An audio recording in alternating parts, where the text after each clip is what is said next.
In the 3rd year of the reign of Jehoiakim, king of Judah, a great threat loomed over Jerusalem.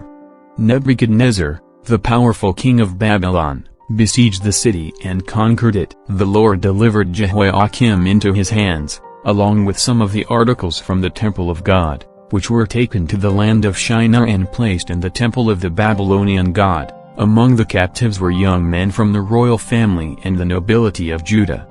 They were without defect, handsome, intelligent, and prepared to learn all the wisdom necessary to serve in the king's palace. Among them were Daniel, Hananiah, Mishael, and Azariah. The king ordered Ashpenaz, chief of the officials, to teach these young men the language and culture of the Chaldeans. They were to receive daily the same food and wine from the king's table and undergo a 3-year training period, after which they would serve before Nebuchadnezzar. They also received new names.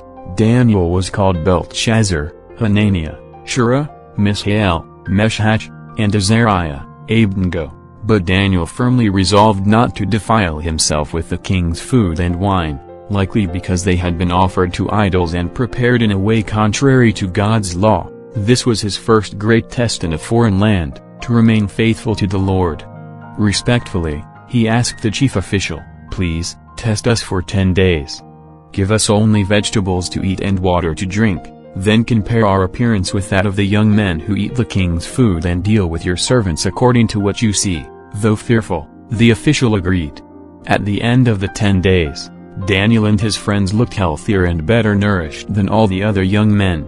So the guard continued to give them only vegetables and water. God granted these 4 young men wisdom and knowledge in all literature and culture. To Daniel, in particular, he gave the gift of interpreting visions and dreams. When the training period was completed, the young men were brought before Nebuchadnezzar. The king spoke with them and found none equal to Daniel, Hananiah, Mishael, and Azariah. Therefore, they entered the king's service. In every matter of wisdom and understanding, the king found them 10 times better than all the magicians and enchanters in his whole kingdom. But Nebuchadnezzar's favor was as volatile as his temper. In the 2nd year of his reign, he began having disturbing dreams that robbed him of sleep. He ordered that all the magicians, enchanters, sorcerers, and astrologers of Babylon be summoned to tell him the dream and interpret it. Terrified, the wise men pleaded, "O king, live forever. Tell us the dream, and we will interpret it." But Nebuchadnezzar, furious, replied, "My decision is firm. If you do not tell me the dream and its interpretation, you will be cut into pieces, and your houses will be turned into rubble. But if you succeed, you will receive gifts, rewards, and great honor." Desperate, the wise men insisted, "Tell us the dream, and we will interpret it."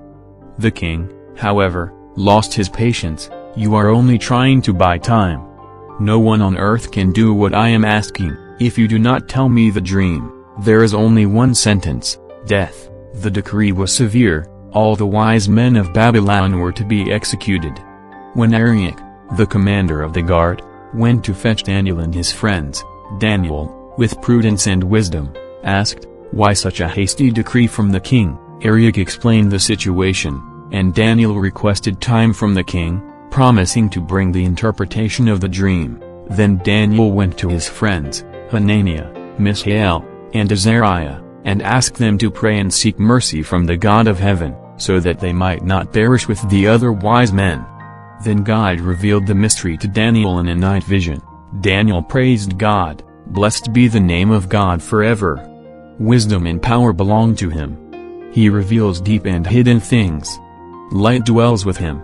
To you, O God of my fathers, I give thanks and praise." Then Daniel was taken into the presence of Nebuchadnezzar. The king asked, "Are you able to tell me the dream and its interpretation?" Daniel humbly replied, "No wise man, enchanter, or magician can reveal to the king this mystery, but there is a God in heaven who reveals mysteries. He has shown the king what will happen in the last days." And then Daniel revealed, "O king, you saw a great statue, imposing and terrifying. The head was of pure gold, the chest and arms, of silver, the belly and thighs, of bronze, the legs, of iron, and the feet, partly iron and partly clay. As you watched, A stone cut out without human hands struck the statue on its feet and shattered them. The iron, clay, bronze, silver, and gold were all broken to pieces and swept away by the wind like chaff, but the stone became a great mountain that filled the whole earth. Daniel explained, "O king, you are the head of gold, for God has given you power, strength, and glory. But after you, other kingdoms will arise, inferior to yours. The third will be like bronze and will rule over the earth. The fourth will be as strong as iron but divided, like the feet of iron and clay. In the time of those kings, the God of heaven will set up an eternal kingdom that will never be destroyed." Upon hearing this, Nebuchadnezzar fell prostrate before Daniel and declared, "Truly, your God is the God of gods, the Lord of kings, and the revealer of mysteries, for you have been able to reveal this mystery." The king then honored Daniel with many gifts, made him ruler over the entire province of Babylon and chief over all its wise men. At Daniel's request, the king also appointed Shura, Meshach, and Abednego as administrators over the province, while Daniel remained at the royal court. But Nebuchadnezzar's humility was short-lived. Filled with pride, he ordered the construction of a gold statue nearly 30 meters high on the plain of Dura, commanding that all peoples bow down and worship it at the sound of musical instruments. Anyone who refused would be thrown into a blazing furnace. Shura, Meshach, and Abednego refused to worship the statue, for they served only the one true God. Taking advantage of the situation, some envious Chaldeans denounced them to the king. Furious, Nebuchadnezzar asked, "Is it true that you do not worship my gods or the image I set up? If you do not bow down, you will be thrown into the furnace.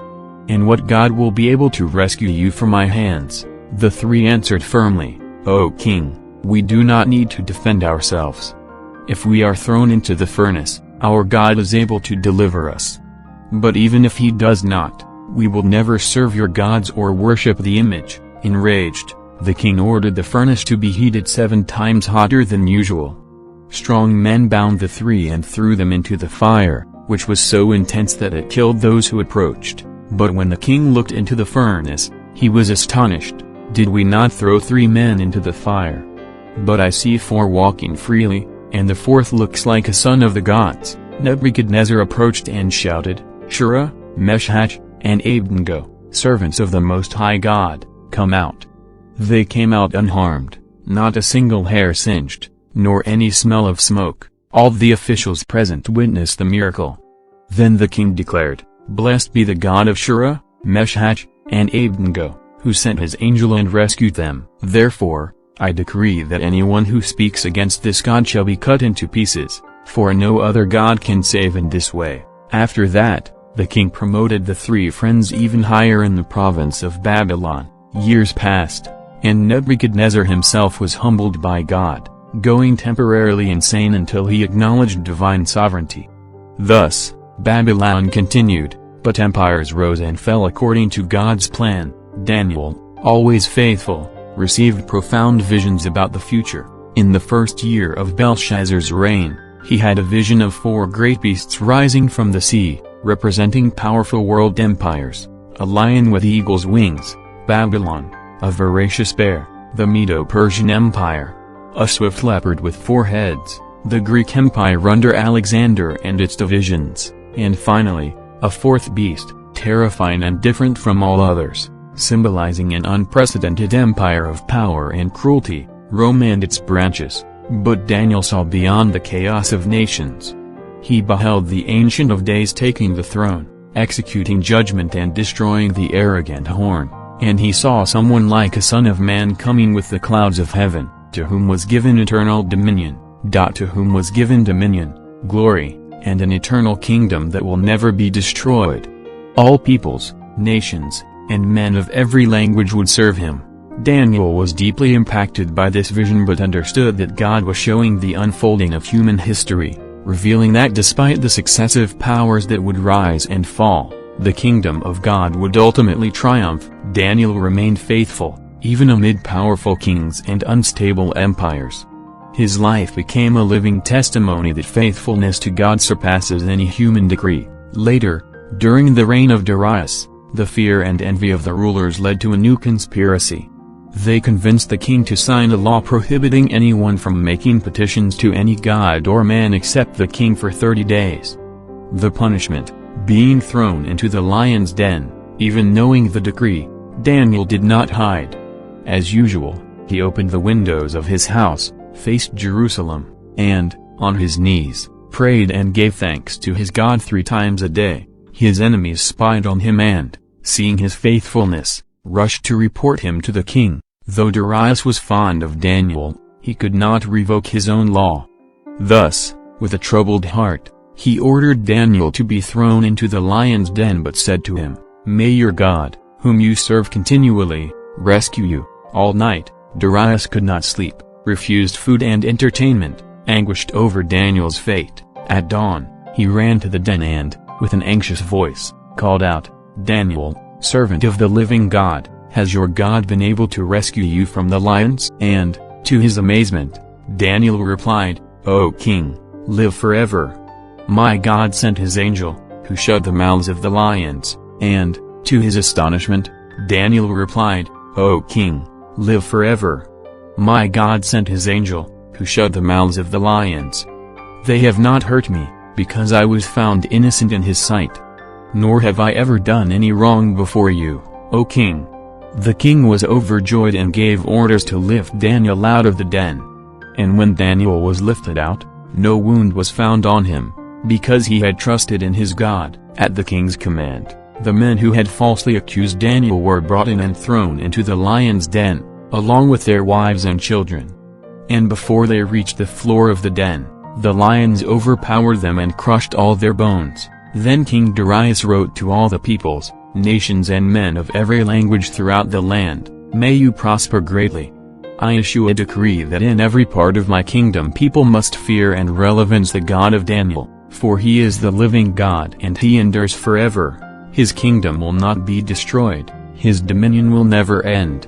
He rescues and he saves. He performs signs and wonders in the heavens and on the earth. He has rescued Daniel from the power of the lions." So Daniel prospered during the reign of Darius and the reign of Cyrus the Persian. Throughout his life, Daniel remained steadfast in his faith, unwavering despite the changing tides of empires and rulers. His story became a powerful testimony of God's sovereignty over kings and nations, and of how faithfulness to God can withstand even the fiercest trials. Daniel's visions continue to reveal profound mysteries about the future, pointing to God's ultimate plan of redemption and the establishment of his everlasting kingdom.